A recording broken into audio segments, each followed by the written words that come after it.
one of the reasons things are changing, and we already touched on it, is the interest rates. So we have our local expert on interest rates, Hunter Taylor. Why don't you come talk about what is going on with rates and how that, and then we'll get into how that's affecting stuff. Yeah, perfect. Thanks, Jeremy.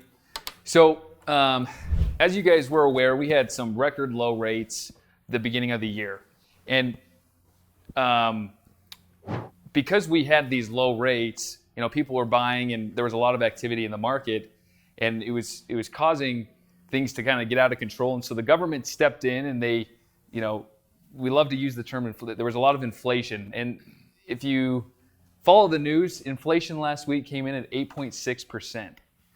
And the reason that we were trying to increase the rates was to curb this inflation. And so hearing that number yesterday just caused a little bit more fear, or last week, caused a little bit more fear in the market, and caused the interest rates to increase even further because it's not curbing the inflation like it was supposed to be. And so last Friday, we got that report, and it caused the rates to creep over 6%, which is a really big deal when it comes to purchasing a home. And so if we look at the affordability factor, in February, you could afford $440,000 at 3.76%. And now if you look at that, 5%, 5.5%, it just keeps going down and down until you reach 6%, which for the same payment, you would be at $341,000.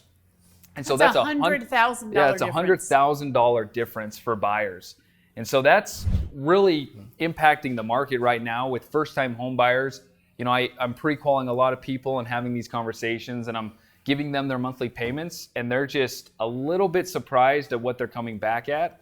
And it feels like they're having to really consider either that payment or consider going down in price in order to accommodate these lower payments that they're wanting. Mm-hmm. And so what does that mean for the future? Well, if we look back to last week, 8.6% inflation, more than likely there's going to be more of an increase, and the feds are going to have to come out and increase those rates at a faster rate than they anticipated before, just because it's not tapering that down like they were anticipating.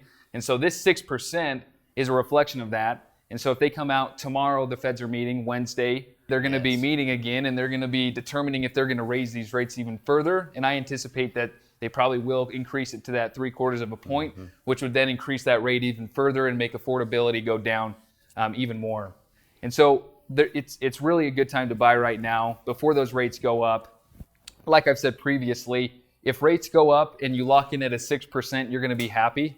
If they go down, you can always refinance to a 3.5% if they do go back down. And so you still have options. You're not locked in.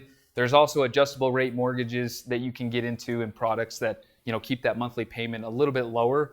If your monthly payment's a big deal to you, obviously you need to feel comfortable with that. So that's just a brief oversight of kind of what's happening in the market today, and a little bit of a forecast as well, with rates continuing to go up to curb that inflation. So. Yeah. So I might mention something as people look at this, and we always look back and say, oh, I'm going to wait. Oh, this is uncertain, so I'm going to wait and see what happens. But most people look at people who make money in a market. It's what the people who take advantage when there is a shift and everyone freezes and waits. And then people go, oh, I'm going to jump in. So right now, cash buyers and investors are going to, let's jump in and grab that. But so I would say, don't wait. Don't wait. If you're like, oh, what's going to happen? Buy your house and do not start putting money in the pocket of investors and and people that are renting. If you're going to change houses, what happens if you really do want your forever home next year and rates are at 6.5 and 7? Either then you don't get it, or now you're paying more. This is the long game. It's always worth it. And as inflation goes up and affordability changes with gas and the price of everything else, it's always, as prices go up and rates go up, it's still always the best. The second best time is always today, because the first best time is always before. Don't wait. Don't let this freeze the market. You're going to wish, just like you wished you would have bought Amazon stock at the beginning. Mm-hmm. Right. You'll always wish you would have bought real estate in the past. So it's not the time to freeze. Yeah, and home prices are still going up, right? There's still a lot of activity in the market. Investors are still paying cash for homes. And so, for people who think there's going to be, this huge drop, that's not happening. And it may not be at an increase like we saw, during COVID times when rates are at 2.5%. Obviously, that fueled the market, but you're going to see a steady increase, albeit not 20%, but 5%, 10%. You're still going to see that increase, and so it's still a good long-term investment, even at the 6% rate. So, and that's the bottom line with real estate. Real estate is a long-term investment. So if you're looking at buying and you're going to be there for a while, you buy. It's just the way real estate always is. Don't think of real estate as the stock market. Yeah. Well, it's just if you're looking at short term, that's why you rent. Yeah. If you're going long term, you buy. Yep. So. So I have a baseball analogy. Oh, go ahead. So if you're standing there at the plate, you don't know what pitch is going to come, but you're ready to swing. So when the pitch comes, you got to swing.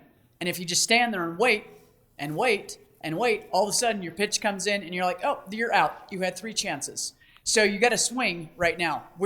Hunter is telling you the pitch is coming. It's going to get hotter. You better swing right now so that you can at least get on base. You got to get on base, otherwise you're in the dugout. Yeah, good point. And exactly, like you said with the Amazon market, right? Like you wish you bought Amazon stock, however many years ago. This you're guaranteed to have an increase in your investment. Time in the market beats timing the market every time. It's that interest rates are going to go up. That home prices are going to go up. Why are you waiting to buy something when you know that if you bought it today, it's going to be cheaper than tomorrow? It just does not make sense. You have to buy it. And we don't want to say we told you so, but we did say rates are going up. I definitely want to say it. we've been talking about it for years. We've been talking about it. So the saying. last thing you mentioned, adjustable rate mortgages. They have a fixed period of time associated with that. So if you're going to be in your house 3 to 5 years, you can get a 7-year fixed rate or a 10-year fixed rate. Instead of going the 30-year fix, that you just fix it for a certain amount of time and it doesn't adjust. Exactly. Yeah. Yep. You have that opportunity, and that's why it takes a consultation with me. We're going to talk about all of your goals and the options that you have to get into this home. Is it a long-term home, or is it going to be a short-term stay where you're maybe 2 to 3 years? And so everyone's situation is a little bit different. And so I try to apply kind of the best mortgage product for you and your current situation, and make it make sense now and in the future. So yeah, it's a good point. Adjustable rates are great at the moment. So All right. Nice. Thanks, Hunter. Thanks, Hunter. Okay, thanks guys.